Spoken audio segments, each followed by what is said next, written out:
Voting is underway across the Philippines in the country's midterm elections. Around 69 million Filipinos are eligible to cast their ballots, with polls staying open till 7 p.m. local time. There are more than 18,000 congressional and local posts at stake. You're looking at live pictures from Manila, where voting has started. 316 seats.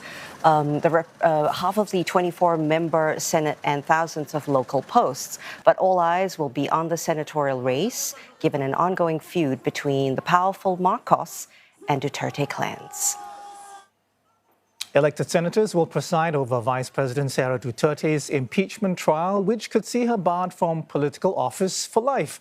On Sir Marcos Airline, she was impeached in February on several charges, including a threat to assassinate the president in the event she was harmed.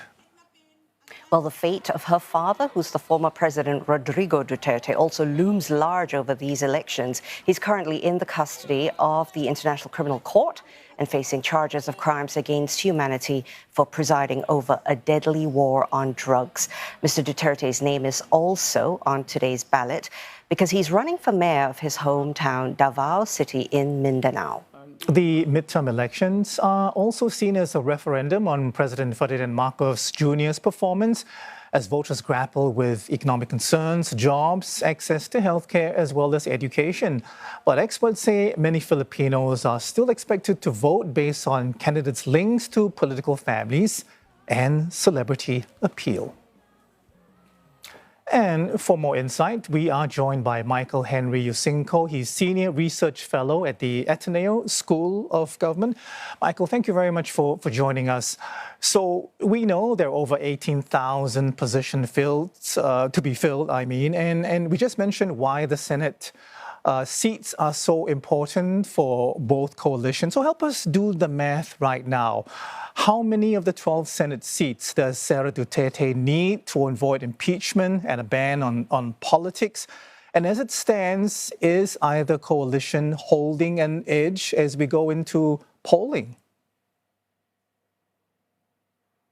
So thank you, Arnold, and thank you for having me in your program. So first, based on surveys conducted by firms, well-respected firms in the country, around 7 to 8 of the slots in the senatorial slate will be, predictably will be from the administration.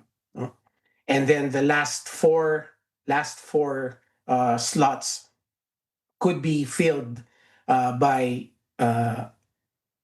those allied with the former president, and I think 2 coming from or who proclaim themselves to be independent. So a majority of the 12 that will be elected will likely be allied to the Marcos administration.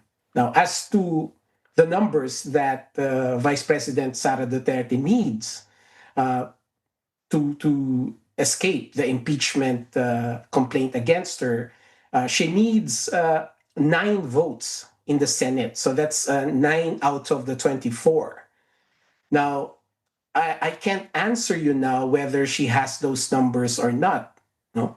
And the reason why I say that, Arnold, is because a majority of the Senate will be what we call dynastic politicians. And that means they will be calculating their decision based on what will be beneficial to them for the next election. So when that time comes, when they will have to make a decision whether to impeach the vice president or not, it is expected that their primary consideration would be politics rather than the evidence that is presented before them. And therefore, it's very difficult for me now to say that Vice President Duterte won't get that 9 votes or that she will even get those 9 votes.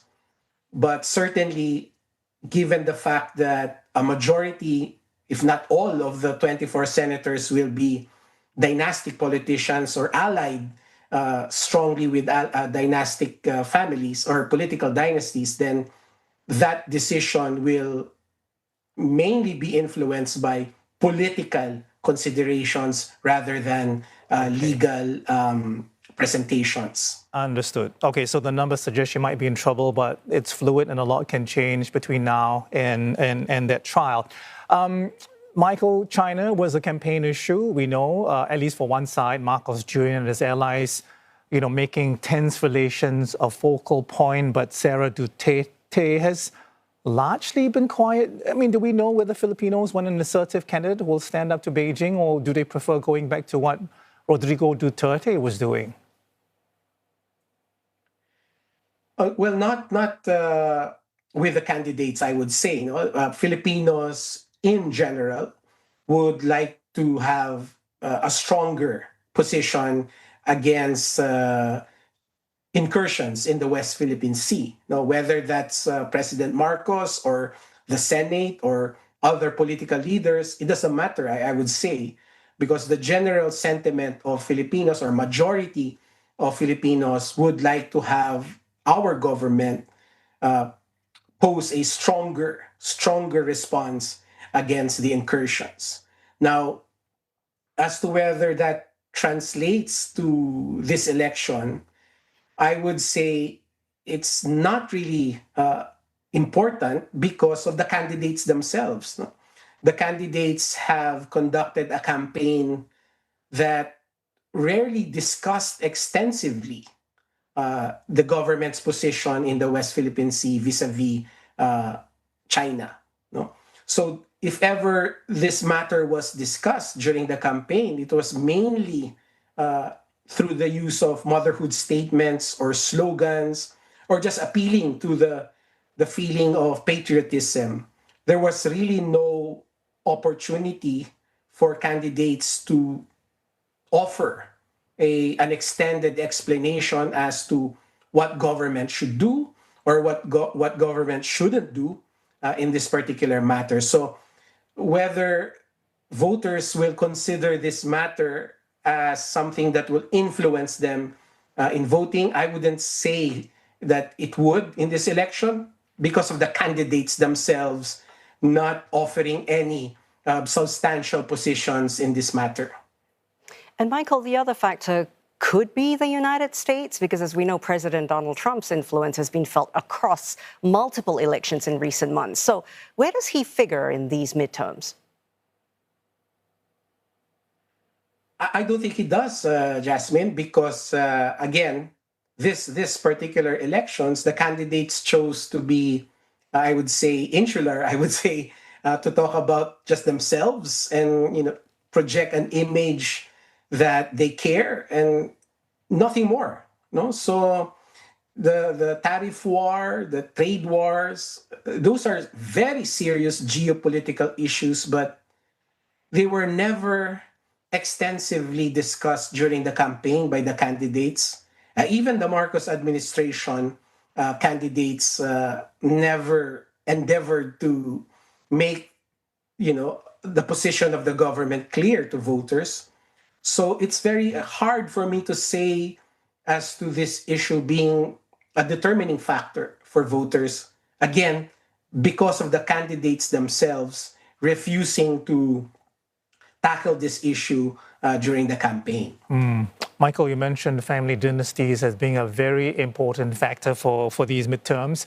Is there sympathy for Rodrigo Duterte, and could his detention sway the final results? I mean, apart from his strongholds like in Mindanao and Davao City?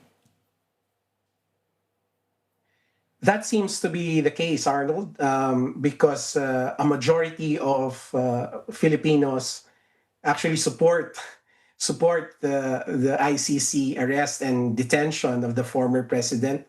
Now, as to whether that will translate to votes in his bailiwick, that remains to be seen. Although the other dynasty who is competing against him seems to be gaining momentum in this election.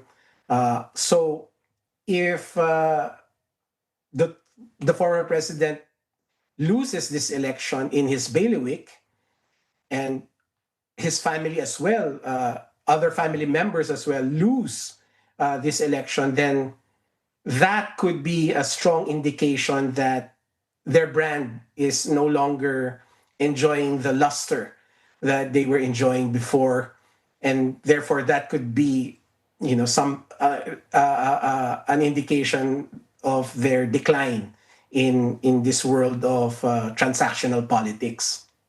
And Michael, I hope to hear a very quick word from you on the role of disinformation here, because we know that influencers are the primary news source for many. There have also been allegations of foreign hands at play here.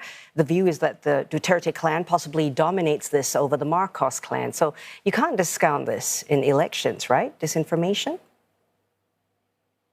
Well, definitely we cannot discount that, and we don't. No? Civil society in the country will not discount this online disinformation as a determining factor in this election, because of the strength of the campaign of disinformation purveyors, no, in this election. So certainly, this is a big factor, and the problem is that we still don't have a legal framework to address online disinformation. No? Fact-checking is still our main weapon against online disinformation, and it's still media at the front line of this fight. Now, media hasn't always been successful in countering online disinformation, and that, to me, means that it could still have an effect in the way voters make decisions today. So that is something that we are looking at for sure.